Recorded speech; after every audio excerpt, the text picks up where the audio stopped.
வாழ்க வையகம், வாழ்க வையகம், வாழ்க வளமுடன். தெளிவு குருவின் திருமேனி காண்டல், தெளிவு குருவின் திருநாமம் செப்பல், தெளிவு குருவின் திருவார்த்தை கேட்டல், தெளிவு குருவரு சிந்தித்தல் தானே. கருவாம் ஞான குண்டலினி எனும் மெய்யுணர்வு எழுப்பி குறித்து என்னை அறிவித்த குருவே, அன்பே, உன் திருவடி சரணம். நான் கும்பகோணத்தில் இருந்து வந்திருக்கின்றேன். என்னுடைய பெயர் நவநீத கிருஷ்ணன். பல்வேறு உடல்நல பிரச்சனைகள், பொருளாதார பிரச்சனைகள், அதை பின்னால் சொல்லுகின்றேன்.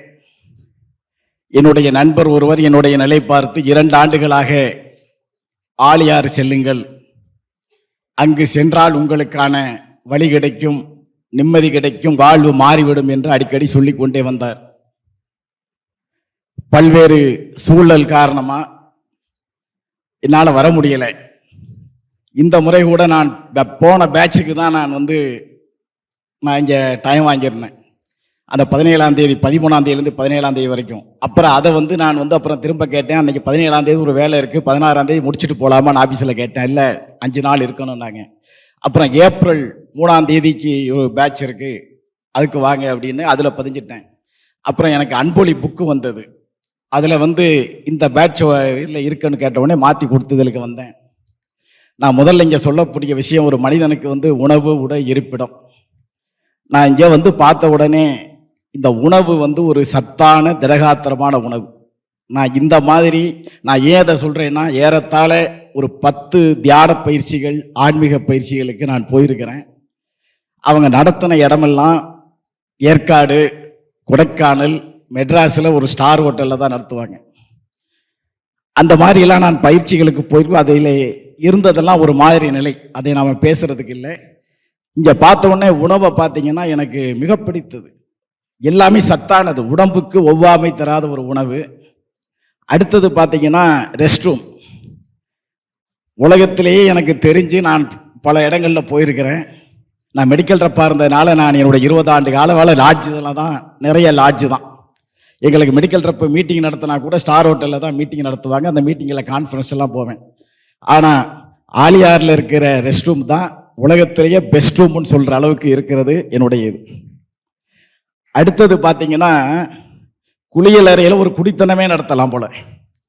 நான் இங்கே பேசுகிறதுக்காக நான் சொல்லலை, உணர்ந்த உங்களுக்கு நல்லா தெரியும். அந்த இருப்பிடம் பார்த்தீங்கன்னா, லைட்டை கூட நம்ம எந்த இடத்துல இப்போ நம்ம சுவிட்சை 10 சுவிட்சை போடுவோன்றதுக்காக வேண்டி அந்த எண்ணெய் திட்டமிட்டு ஒரு நேர்த்தி பாருங்கள்.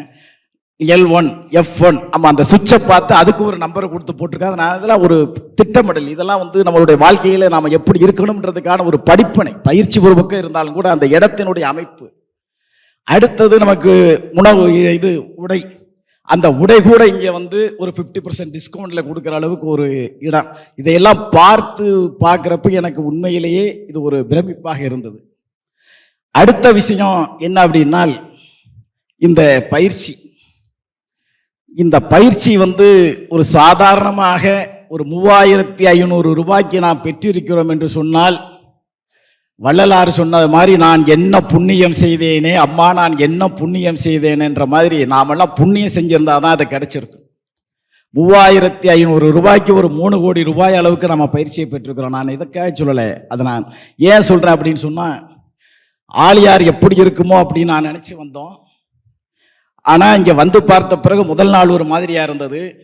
இந்த ஆக்கினி தவம், சாந்தி தவம், துரிய தவம், இதெல்லாம் செஞ்சுக்கிட்டு இருக்கிறப்ப அந்த உடலில் ஏற்பட்ட மாற்றங்கள், எனக்கு ஏற்பட்ட அனுபவத்தை சொல்கிறேன். இந்த ஆக்கினி தவத்தில் அந்த குருமார்கள் நம்ம அந்த நெத்தியில் கை வச்ச உடனே ஏற்பட்ட ஒரு இது என்னால் என்ன பண்ண முடியலை. அடுத்து நேற்று சாந்தி தவத்தில் என்னால் மூலாதாரத்தில் கான்சன்ட்ரேட் பண்ணப்போ எனக்கு அதனால் அதில் ஒன்றும் தெரியலை. ஆனால் துரிய தவத்தில் நான் உண்மையிலேயே சொல்கிறேன், அதாவது சில விஷயங்களை சொல்லக்கூடாதுப்பாங்க, இருந்தாலும் நான் சொல்லிடுறேன். நேற்று நான் துரிய தவத்தில் என்னால் உட்காரவே முடியலை. எப்படா இந்த கையை எடுப்போம், தலையை சொரிஞ்சுக்கிருவோம் அப்படின்ற அளவுக்கு எனக்கு உடம்பு வந்துருச்சு. ஏன்னு சொன்னா நான் ஒரு முற்றும் எல்லாம் நமக்கு தெரியாது, ஒரு அறகுறையா நம்ம சாமியை கும்பிட்டுக்கிட்டு இருக்கிறோம். ஆனால் ஒரு முதல் நிலையிலேயே இந்த உணர்வு வந்திருக்குன்னா அது நமக்கல்ல, குருவினுடைய அருள் தான், அவருடைய ஆற்றல் தான் நம்மை அந்த அளவுக்கு உடம்புல அவர் உட்கார்ந்துட்டாருன்ற உணர்வு எனக்கு வந்தது. இது நினைச்சு பார்க்க நான் ஏன் சொல்றேன்னா, எண்ணம், அப்புறம் சினம் தவிர்த்தல், அப்புறம் ஆசை சீரமைத்தல், அப்புறம் குடும்ப உறவு, அப்புறம் மனநல பயிற்சி, இப்படி ஒவ்வொன்றாக அவர்கள் சொல்லி கொடுக்குற பார்த்து ஒவ்வொன்றுக்கு ஒரு விளக்கம் கொடுத்தாங்க. நான் உண்மையிலேயே அதை பார்த்து அதுக்கெல்லாம் நம்ம அதுக்கு எழுதியிருக்கிறோம், அதை சொல்றதுக்கான நேரம் இல்லை. இப்படி ஒவ்வொன்றுமே சொல்லும் பொழுது அந்த டெஃபனிஷன் அந்த டெஃபனிஷன் இருக்கு பாருங்க. சினம்னா என்ன, எண்ணம்னா என்ன, மனம்னா என்ன, கவலைன்னா என்ன, குடும்ப உறவுனா என்ன அப்படின்னு ஒவ்வொன்றுக்கு கொடுத்த டெஃபனிஷன் நான் எங்கேயுமே கேட்டிராத ஒரு விளக்கங்கள்.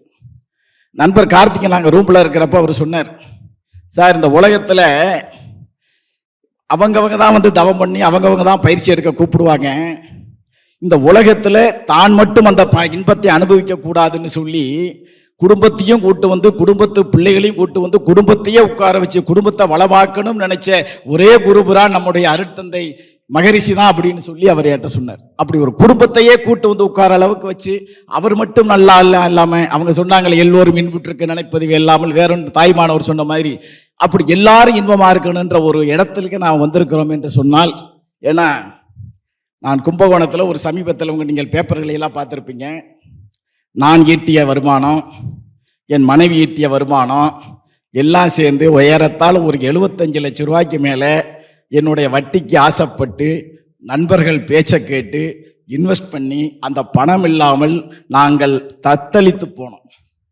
இன்றைக்கு அப்படியே குடும்ப வாழ்க்கை நடத்தும். ஏன்னா எனக்கு என்ன நினைச்சதுன்னா, நேற்று கூட மனைவிட்ட சொன்னேன், ஒருவேளை ஆளியார் வந்திருந்தால் இந்த பணத்தை நாம் அங்கே போட்டிருக்க மாட்டோமோ, தடுத்திருக்குமோ. ஆனால் விதி என்ன செய்து, விதி நமக்கு அதைத்தான் நேற்று ஒரு கேள்வி கேட்டேன், நிர்ணயிக்கப்பட்ட விதி, அந்த விதியை மீற முடிவதற்கு இந்த தவங்கள்லாம் உதவுமா அப்படின்னு நான் கேட்டேன். ஆகையினால இந்த ஆசைகள், அதனால இப்ப என்ன ஆகும், அவர் இறைவணக்கத்தில் பாடினார் பாருங்க, சொல்லில் மயங்காதே சிந்தனை செய்து பார் அப்படின்றாங்க. இது ஒரு மிகப்பெரிய ஒரு அருமையான, நான் இவ்வளவு தூரம் பேச வேண்டியதில்லை. நம்ம இறைவணக்கத்திலே ஒரு வார்த்தை அவர் சொல்றாரு. என்ன சொல்றாரு? அவனில் தான் நீ, உன்னில் அவன், அவன் யார் நீ யார் பிரிவேது, அவனை மறந்தால் நீ சிறியோன், அவனை அறிந்தால் நீ பெரியோன். இதுலயே நம்ம முடிச்சு போயிட்டோம்.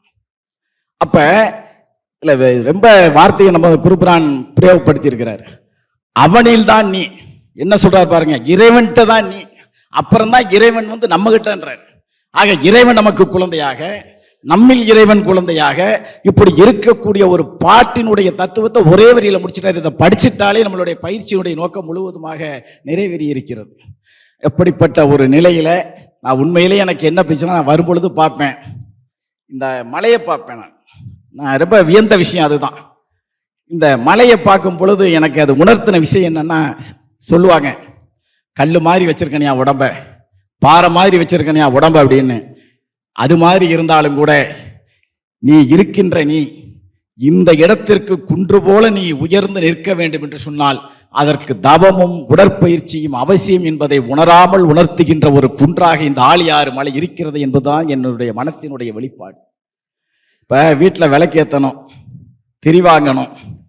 இப்போ கடையில் திரி வாங்கினா கும்பகோணத்தில் விளக்கேற்றினா கும்பகோணத்தில் மட்டும்தான் எரியும், என் வீட்டில் மட்டும்தான் எரியும். இல்லை கோயிலில் விளக்கேற்றினா அங்கே தான் எரியும். அமெரிக்காவில் விளக்கேற்றணும்னா அங்கே மட்டும் திரி வாங்கி எரியணும்.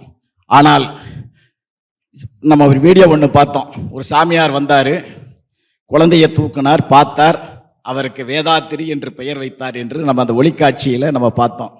நான் அப்போ தான் நான் நினச்சேன், அங்கங்கே நம்ம விளக்கேற்றி நமக்கு வெளிச்சத்தை நமக்கு மட்டும் காமிச்சதுக்கு வரோம், கோயிலில் விளக்கேற்றின ஆண்டவனுக்கு மட்டும். ஆனால் இந்த உலகத்திற்கு ஒரு திரியாக இருக்க வேண்டும், இந்த உலகத்திற்கெல்லாம் ஒரு ஒளியேற்ற வேண்டும் என்பதற்காகத்தான் வேதா திரி என்ற பெயர் வைத்து, அந்த வேதா திரியில் அந்த திரி என்ற பெயர் இருக்கின்ற காரணத்தால் உலகுக்கெல்லாம் அவர் விளக்காக திகழ்ந்து கொண்டிருக்கிறார் என்பதுதான் உண்மை. ஆழியாறு அந்த பேரை பார்த்தேன், இங்க வந்த பிறகுதான் இது வந்தது.